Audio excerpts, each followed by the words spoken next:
having that mission, having that drive is something that admissions people really, really seem to like and seem to appreciate. Hello and welcome back to my channel. If you are new here, my name is Taylor. I am a first-year law student and a certified personal trainer, taking you all along the journey with me and showing you how I do my best to live a healthy, balanced, and productive life in the process. Today's video is pretty self-apparent by the title. I am kind of talking about my own personal experience getting a full ride to law school and kind of giving some tips based on my experience and, you know, anecdotal evidence from other people. That being said, disclaimer to get it out of the way to begin with, I am not an admissions officer, nor am I like a, you know, expert like admissions counselor. So this is purely based on my experience and based on people that I've talked to. This is not, you know, official like certified by a law school advice. So take it with a grain of salt, but I will say that it worked for me. So if you are getting ready to apply for law school and are really trying to, you know, get through law school without having to pay for it, been there. So the first thing to know is that there are some schools that are more generous, more likely to give out scholarships, and when they do give out scholarships are likely to give out larger scholarships than others. This is generally like well-known information, not like, it's not going to be like advertised on the front page of their law school. Like law schools don't like, you know, just like shout like, hey, like we give everyone X amount of money and we give this many full rides every year. Like that's not where you're gonna find it, but people talk. Reddit is a big source. I say this knowing full well that I did not go on Reddit. I actually got the advice as far as where I was applying for schools from speaking with an admissions counselor and hearing from him his advice as far as which schools were known to give out money. But this is also just like commonly known information. This isn't like, you know, super locked up information. Like you can find this on Reddit. If you go read some law school admissions, there are like schools that have reputations for giving out more money. And the second is that it is a numbers game. Law school applications are a numbers game. That being said, to get a full ride, you don't need, you know, to have a 170 and to have a 3.9 GPA to get a full ride. You may need that for some schools, but basically you just need to be, you know, applying to schools that are slightly below like your numbers. So schools are going to give money to people who like make their numbers look better. So keep that in mind. So don't like, you know, if you got the 170, you don't need to apply to like some like dramatically lower ranked school to get a good scholarship. That's not what I'm saying at all, and actually that's probably a bad idea because a lot of schools where they see stats that are like significantly higher than what they, you know, accept are going to look at you and be like, this person's not going to go here, we're not even going to bother admitting them or giving them any money, because for whatever reason they just, you know, don't want to do that. They'd rather spend their money on people who are like closer to their actual numbers. Like I literally had schools that were like lower ranked on my list that gave me no money at all, and then higher ranked schools that gave me a full ride. So it's not perfect as far as the numbers game, but there is something to keep in mind there, because you're more likely to get money if you have what schools want, which is the numbers game. So just think of that strategically. So like here's your score and here's kind of that's the sweet spot, is just below it. The next thing, take the interview. Always take the interview. If you are wanting a full ride scholarship there, I did not get anywhere near the same amount of money for schools that I didn't interview at versus schools that I did. The schools that I interviewed at gave me more money by far. So if there's any way you can interview, an alumni interview, a virtual interview, a travel there and actually interview. I didn't do that for a single school, but if, correction, I did that for Georgetown because I lived in DC. But if there's any way that you can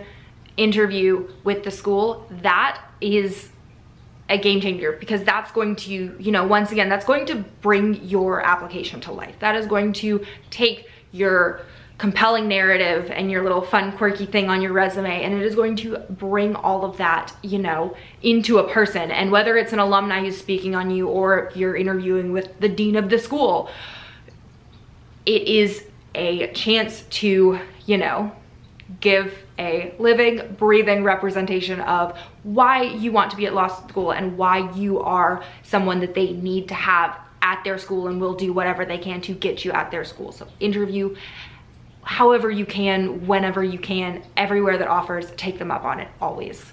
And if you're not naturally someone who interviews well, that is totally okay. Like, that's not, you know, don't let that stop you. Just, you know, find ways to practice. Like, find different people to practice with, find a bunch of practice admissions interviews online, find the questions and like draft out your responses and get them ready so that, you know, you aren't just like making things up on the spot. Also, my favorite interview tip is that if they ask you a question, you can't think of an answer off the top of your head, ask for a second. Ask for a second. I swear people appreciate that you're being thoughtful about things, so please do that. That's my one hill I will always die on, is that one. So, and the next thing is to have a like cohesive mission. Have a elevator pitch, have your personal statement that matches this. Have a strong, like, this is why I want to go to law school, this is what I want to do with a law degree, this is why I'm here,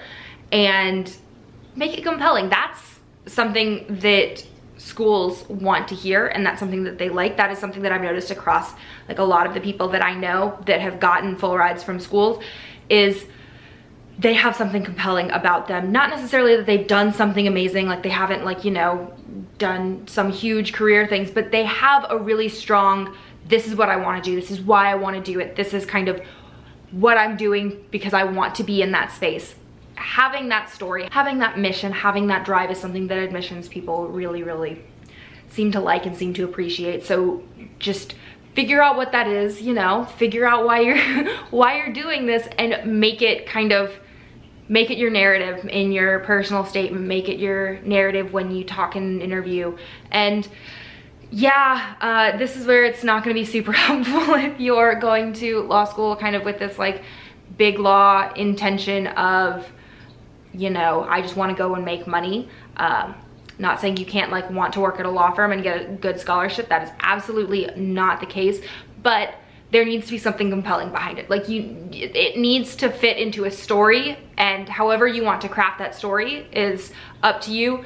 But yeah, give it a little spice. And I know this next thing is going to seem directly contradictory to what I just said about a cohesive narrative, but also highlight the like weird, interesting things about yourself too. I didn't realize this until I started thinking about it, but all of the schools that offered me the most money were schools where in my interview I talked about being a personal trainer, like I talked about all my like fitness and health experience.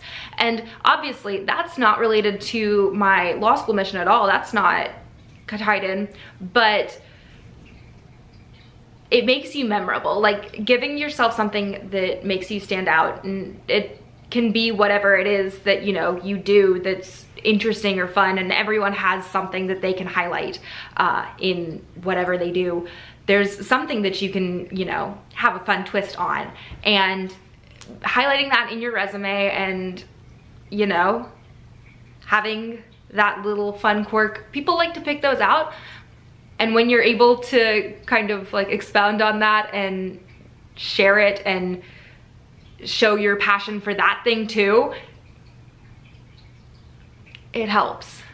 And finally, there's a negotiating process. So after you apply to schools, there is eventually going to be a bunch of scholarship offers sent back to you. Some of them may be what you wanted, and some of them may not quite hit what you're looking for. And the good thing is that you can always try to negotiate, unless a school, I very rarely ran into schools that were like, we don't accept any negotiations. I think that's kind of a bad practice, honestly, just because why wouldn't you? Like, if you accepted this student and you thought that they were worth putting some money into, why wouldn't you be willing to like at least have the conversation, like at least open the dialogue? So I think it's dumb when schools don't negotiate, but some of them don't, but most of them do. And you can say, hey, you know, I am really excited about going here, like this is my #1 choice, but this other school gave me X amount of money. Is there any way, and that's like a serious consideration for me, is there any way you can consider bumping or matching or whatever you want to call it. There are also a lot of templates on the internet for this, so don't just like direct quote my paraphrased email. There are like very like nice formal templates to follow for that. And that can actually, you know, be the thing that bumps you. If you get a great offer at one school and you go back to the other school and are like, hey, what can you do? Like, sometimes that'll be the thing that like gets you up where you want to be and gets you to that full ride that takes you sailing right through. And the last tip is, you know, you're aiming for the full ride. Yes, that's obviously like that's the goal. That being said, if the school itself doesn't offer you a full ride, if you've, you know, tried, you've done everything and you've negotiated and you're close but not quite there, there are so many outside funding sources for law school. So you don't necessarily have to get all of your money through the school and through federal student loans. There are like scholarship programs that are run by different organizations outside of just schools themselves. They're less common because, once again, law schools are a bit more generous, and so you're much more likely to get a full ride for law school than say you are for undergrad. But they still exist, so you can go find them and you can use that to like close the gap. And so that's gonna wrap it up. That is kind of my full list of tips, tricks, how I managed to pull off a full ride to law school, and kind of a little pathway for you to do the same. I hope you enjoyed this video. If you did, go ahead and give it a thumbs up. Leave me a comment down below if you're applying to law school, what you're looking forward to, what you're, you know, terrified of, mood. And make sure you hit that subscribe button down below so you don't miss any of the videos I post. I post informational videos kind of like this one on Wednesday, and I post vlogs every Saturday, and you don't want to miss them. I'll see you soon. Bye.